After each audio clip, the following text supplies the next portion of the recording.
Estamos de volta, hoje recebendo o criador da Turma da Mônica, Maurício de Souza, para uma conversa sobre a inclusão nos gibis.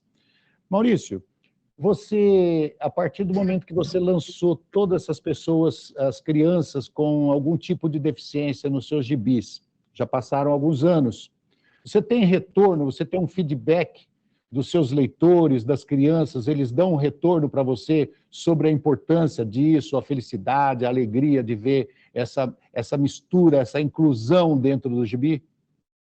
Eu tive alguns momentos aí em que eu percebi a importância do que eu estava realizando com esse cruzamento aí gostoso,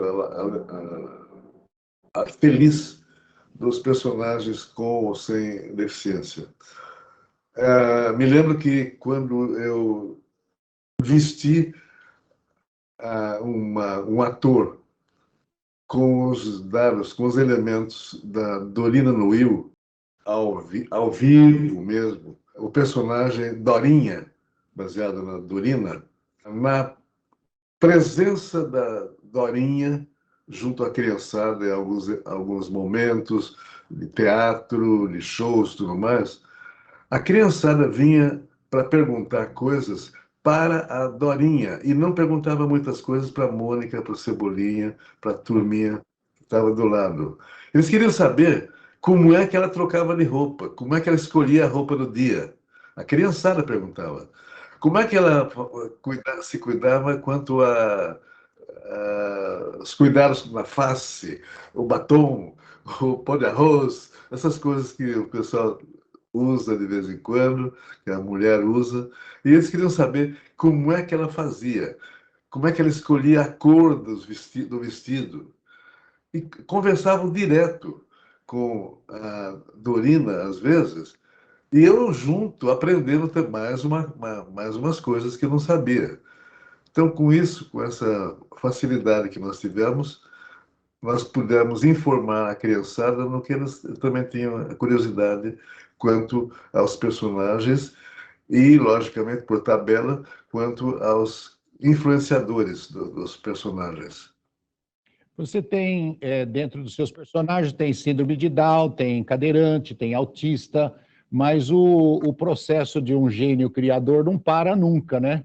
Existem algumas ideias novas, alguns personagens novos que você esteja aí em mente para lançar? Olha, de vez em a Mônica se queixa, minha filha, que se queixa, né, que eu crio demais, muito depressa, e às vezes não dá para acompanhar a criatividade, né, o que eu vou criando, né? E realmente eu vivo muito intensamente os momentos, principalmente sociais, a conversa com o pessoal, com a criançada. Atualmente, por exemplo, nós temos visitação do público. Público, diga-se também, que aonde temos crianças, jovens, idosos e tudo mais, fazendo perguntas para mim diretamente. Sim. Então, conforme o dia, eu estou lá recebendo a criançada, né, recebendo os nossos visitantes, para visitarem o estúdio, verem como é que nós fazemos aquele material todo, e ao mesmo tempo para fazer pergunta. Adoro as perguntas. Um dos momentos mais gostosos, mais agradáveis para mim, por exemplo, é quando eu chego no salão onde recebemos a turma toda e está o grupo todo lá, e daqui a pouco do grupo sai correndo uma menininha, um garoto e tudo mais, com seus 5 anos, 6 anos, me abraça pela perna e me chama pelo nome, Maurício de Souza! E até teve um caso interessante, eu posso não estar bem na pauta aqui, mas eu queria falar. Um garotinho dos seus 5, 6 anos veio, me abraçou e tudo mais, falou: Maurício de Souza, agora tem a turma da Mônica Jovem, né? É a turma da Mônica Jovem. E quando é que vai ter a turma da Mônica Gaga? Eu falei, eu acho que não vai ter.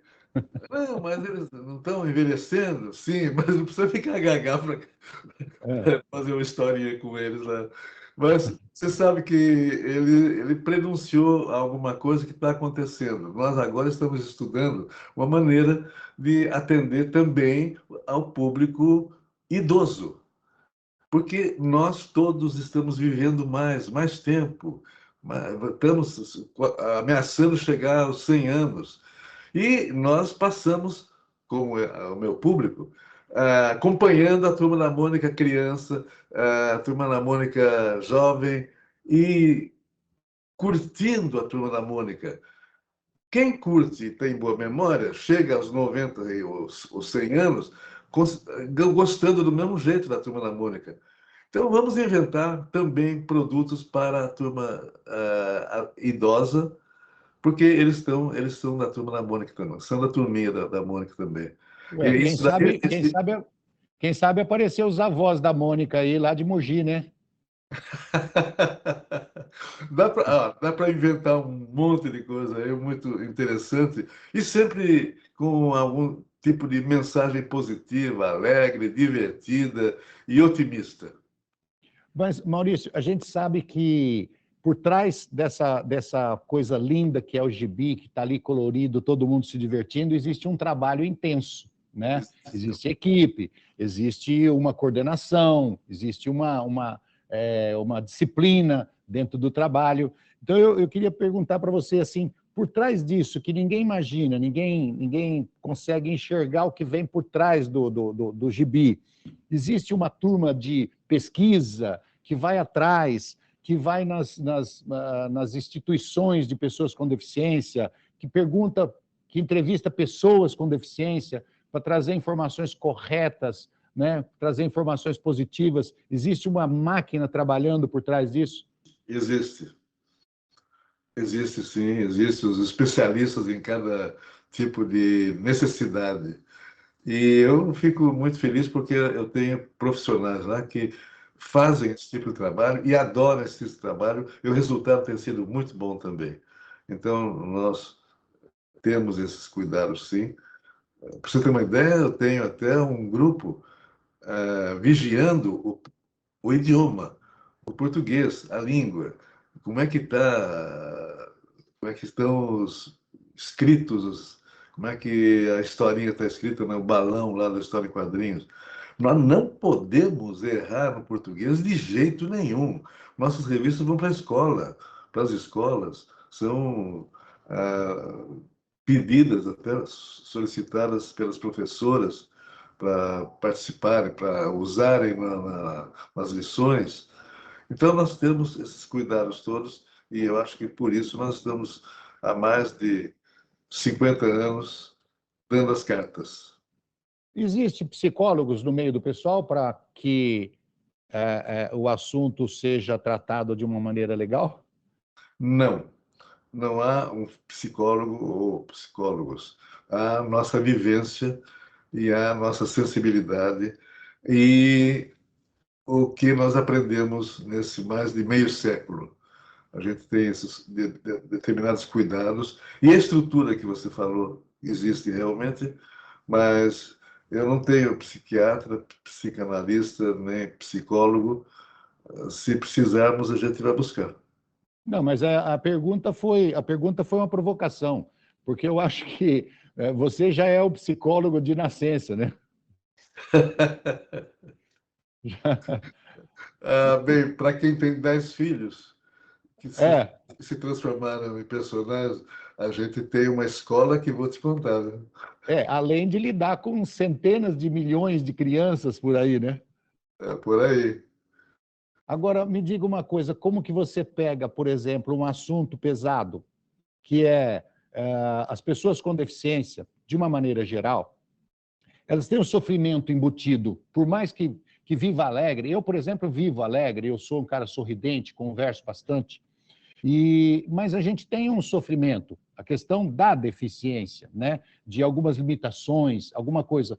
Como que você consegue pegar esse assunto que é delicado, que é pesado, e transformar ele em coisa alegre, somente alegre, para as crianças entenderem? É um bom desafio, realmente uma coisa que nós precisamos sempre estar olhando, pesquisando e acompanhando evoluções até na difusão de informações sobre algum tipo de deficiência. Mas tem que prevalecer sempre o otimismo, tem que Sim. prevalecer a mensagem positiva, tem que prevalecer o carinho, o cuidado que nós temos que ter com o leitor, da maneira que seja o leitor.